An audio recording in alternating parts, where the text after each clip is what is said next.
Dahil isang alagad ng Diyos, inimbita ko sa bahay. Inimbita ko sa bahay, nag-usap kami. Galing kay Brother Jay, sinabihan niya ako, pinag-ano niya kay Brother, So nangyari, ginamit ng Panginoon. Brother Jigo, Brother Boat, ginamit upang matupad ang pangarap ng makasakay ng aeroplane. So, nagpapasalamat ako, malaking pasalamat ko unang-una sa Panginoon na siya ay gumagamit sa mga tao. Alagad ng Diyos. Gusto mo sa spaceship? Sa Mars kasi. Eh, sabi ko nga kay Mrs. ko, alam mo, Mrs., marami pa kung pangarap kong hindi ko sabihin sa'yo, step by step. Pangarap ko rin makapagpunta doon sa US. Wala masama sa pangarap. Lahat tayo walang bayad. Lahat tayo mangarap tayo. Ngunit ito lang. Gawin mo kung ano ang ipagawa ng Panginoon sa iyo. Dito, pinasabi kong secret blessing from God. Sekreto talaga ibigay ito pag ikaw ay magsilbi. Pinasabi, all good works you have done to God's people will be rewarded. Kahit kunting tubig sinabi dito, kahit kunting tubig na may bigay mo, hindi ka mawawala ng reward. Hindi ka talaga mawawala ng reward. Okay.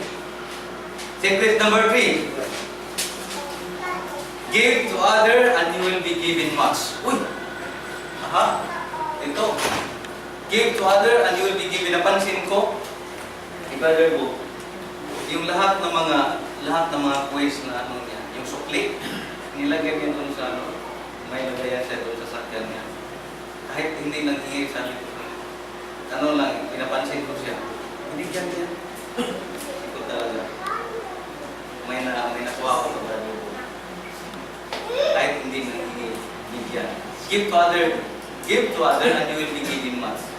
Tingnan niyo si Brother Bo, parang binibigyan ng marami. Kahit hindi man yung mga pulubi nagbigay sa kanya, ngunit may ibang magbigay sa kanya. Ito ay mangyari na hindi mo lang alam.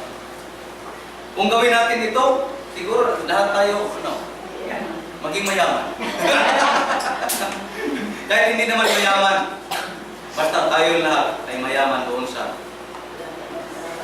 Panginoon. Okay, anong sikreto itong number 3? Sabi dito, give to him who begs from you, and do not refuse him who would borrow from you. Ito parang utusan ito Parang utos ito para sa atin lahat. Give and it will be given to you. Good measure, pressed down, shaken together, running over, will be put into your lap. For the measure you give will be measure you get back. So, yun ang when we give, we receive. So, yun ang So, dito, sinasabi ni Apostle Paul na magawa niya ang lahat na to. Magawa niya ang lahat. I can do all things through Christ. Sabihin na din natin ito. Magawa natin ang lahat sa pamagitan ni Yesu Cristo. Sabihin natin, magawa natin all things through Christ. Okay, sa English muna. I can do all things through Christ. So, yan ang sabi ni Apostol para muto na ito. So, sabi nito, if you abide in me, sabi ng Panginoon, if you abide in me, and my words abide in you, ask whatever you will, and it will shall be done for you. By this my Father is glorified, that you bear much fruit, and so prove to be my disciples. So, yun ang sabi niya ng Panginoong Jesucristo. So, isa pa dito sa Mateo, tayong lahat ay parang hindi tayo magagawa dahil nabi wala man akong maibigay.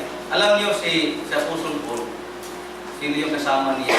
Yung nagpunta sila doon sa isang gate, yung dumadaan sila doon sa isang gate. Si Peter yata yun. May nanghingi sa kanila, isang tulubi. Wala silang dala-dala kahit anuman.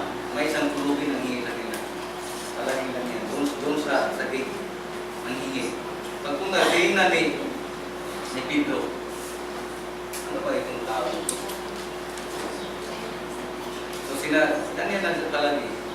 So, anong sabi ni Pedro? Si Pedro ba yun? Pedro, saka si Juan.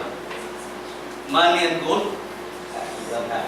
We do not have. I do not have, we do not have. Wala talaga. Pero kung anuman ang mayroon sa amin, ito ang bibigay namin sa iyo.